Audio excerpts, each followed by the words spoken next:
Hello everyone. Today I will start how to solve linear differential equations of higher order. So this is linear differential equation because every term containing degree 1, okay, and where p naught, p1 and pn are functions of x and constant coefficients. ठीक है, so these are constant, maybe constant and maybe function of x. Okay, this q also, comma q also, comma pn and comma q also. Okay, so now I will discuss today how to solve this linear differential equations with constant coefficients. ठीक है, तो हम यहाँ पे जो consider करेंगे linear differential equations, इन coefficients को constant coefficients लेके सॉल्व करेंगे. ठीक है, तो कैसे सॉल्व करते हैं? सो फर्स्टली मैं कौन सा केस ले रही हूँ? If this p naught, p1 and pn are constant and q may be constant or function of x, ये कुछ भी हो सकता है. This q can be anything, constant and function of x. So this type of equation is called linear differential equation with constant coefficients. Okay, so how to solve this type of equation? Now symbol d is used for d by dx and ... Similarly we can written as d to the power n is equal to d to the power n and dx to the power n. Okay, so our equation becomes p naught d to the power n plus ... अच्छा y भी आएगा and pn into y is equal to q. Okay, so now take y as a common. So this equation can be written as p naught d to the power n plus p1 d to the power n minus 1 and ... pn and y is equal to q. Okay, so now our equation is look like polynomial form. So here we solve taking this factor called auxiliary equation. So what is auxiliary equation? Auxiliary equation is, okay, so इस d वाले factor को आप d को replace कर दोगे m से. So auxiliary equation is p not m to the power n plus p1 m to the power n minus 1 and ... pn is equal to 0. आपको सिर्फ यही फैक्टर टेक करना है यहाँ से लेके यहाँ तक. Okay, after solving this we will find roots like m1, m2 and ... mn. ठीक है, because this polynomial is of n degree. सो यहाँ पे हमें रूट्स पे कितने मिलेंगे? n मिलेंगे. Okay, so now on the basis of nature of roots we will get different types of solutions. ठीक है, तो वो डिफरेंट टाइप के सॉल्यूशंस क्या होते हैं इन रूट्स के बेसिस में मैं बताती हूँ अब next. So first case is our if roots are real and distinct, that is m1, m2, ... mn. These are all different. ठीक है, so solution is y is equal to c1 e to the power m1x plus c2 e to the power m2x plus ... cn e to the power m1x. Okay, जितने number of roots होते हैं उतने number of ये constants add हो जाते हैं. ठीक है, नेक्स्ट है अगर रूट्स रियल है एंड इक्वल है, इट मीन्स रिपीटेड रूट्स हैं. ठीक है, तो let's say these all roots are equal m1, let's say m1 n times. Okay, so y is c1 plus c2 into x, ये x आपका यहाँ पर ऐड होता रहेगा, plus c3 into x square plus ... cn into x to the power n minus 1 into E to the power m1 x. Okay, अगर देखो ये 2 times repeat होगा, it means m1 and m1 है, तो y is equal to c1 plus c2x bracket close e to the power m1 x. Okay, so first and second case are for reals and next one third and fourth case are for complex. So if roots are complex and distinct, that is alpha plus minus I beta. One root is alpha plus I beta, next other root is alpha minus I beta. So solution is y is equal to c1 cos beta x plus c2 sin beta x into e to the power alpha x. Okay, अगर आपको ये solution नहीं लिखना है तो we can write as this type of. हमारा ये type का सॉल्यूशन भी इसमें कंसिडर होता है। दैट इज़ अगर आपको ये नहीं लिखना है तो C1 e⁻α x cos beta x plus C2, ठीक है। और अगर आपको ये भी नहीं लिखना है तो इसका नेक्स्ट एक और टाइप का सॉल्यूशन है। आप इन तीनों फॉर्म में से कुछ भी लिख सकते हो, ठीक। So now next our is if roots are complex and equal. अगर रूट्स कॉम्प्लेक्स हैं और रिपीटेड हैं, let's say alpha plus minus i beta and next other is alpha plus minus i beta. So solution is y is equal to C1 plus C2 into x, ठीक है। जो भी constant add करते हैं उसके साथ एक एक्स और ले लेते हैं, into cos beta x plus C3 plus C4 x into sine beta x and whole multiplied by e⁻α x, okay. So next our nature is if roots are irrational, so this irrational roots it means alpha plus minus beta, ठीक है। ये आपका irrational वाला part आ गया है। सो इसका solution होता है y is equal to C1 cos hyperbolic under root beta of x। देखो दिस हाइपरबोलिक फंक्शन, ये भी एक हाइपरबोलिक एक टाइप का फंक्शन होता है, बट आपको ज़्यादा तो इसमें कंसिडर नहीं करना है। तो let's say solution is C1 cos hyperbolic root beta x plus C2 sine hyperbolic root beta x into e⁻α x।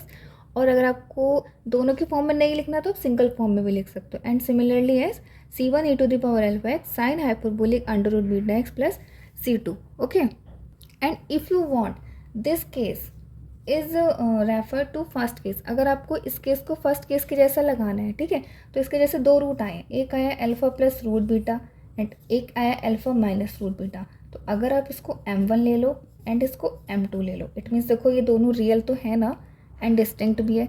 सो हम इसका सॉल्यूशन ऐसे भी लिख सकते हैं, y इज इक्वल टू इसके जैसे C1 e⁻α plus root beta into x and plus C2 into e⁻α minus root beta into x.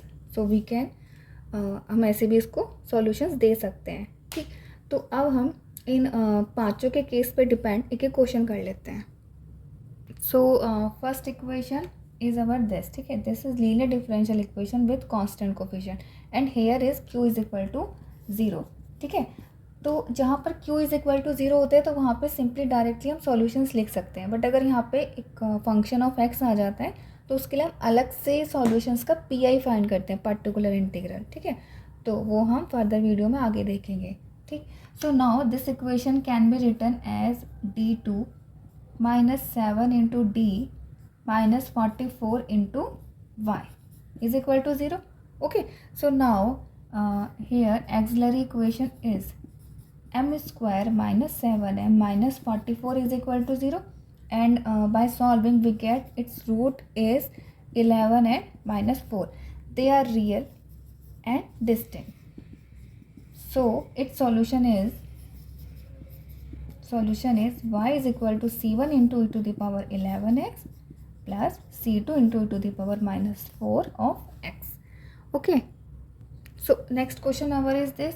So again this equation can be written as d2 minus 4d plus 1 into y is equal to 0 and here auxiliary equation is m square minus 4m plus 1 is equal to 0. By solving its factor is 2 plus minus root 3.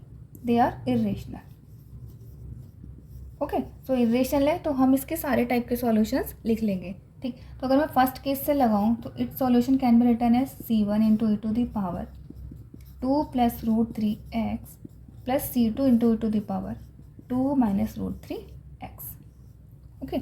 अगर हम मुझे ये solution नहीं लिखना है तो further we can write its solution as C1 cos root 3x, no hyperbolic आ जाएगा, ठीक है, plus C2 sine hyperbolic root 3x into e⁻2x। This is alpha and this is beta, okay. और अगर आपको एक ही ट्रिग्नोमेट्रिक फंक्शन लेके बनाना है तो आप क्या लिखोगे, C1 into e⁻2x cos hyperbolic root 3x plus C2, okay. Next question is our d3y over dx3 minus 2 of d2y over dx2 minus 4 dy by dx plus 8y is equal to 0. ठीक है। तो this equation can be written as d cube minus 2d square minus 4d plus 8y is equal to 0.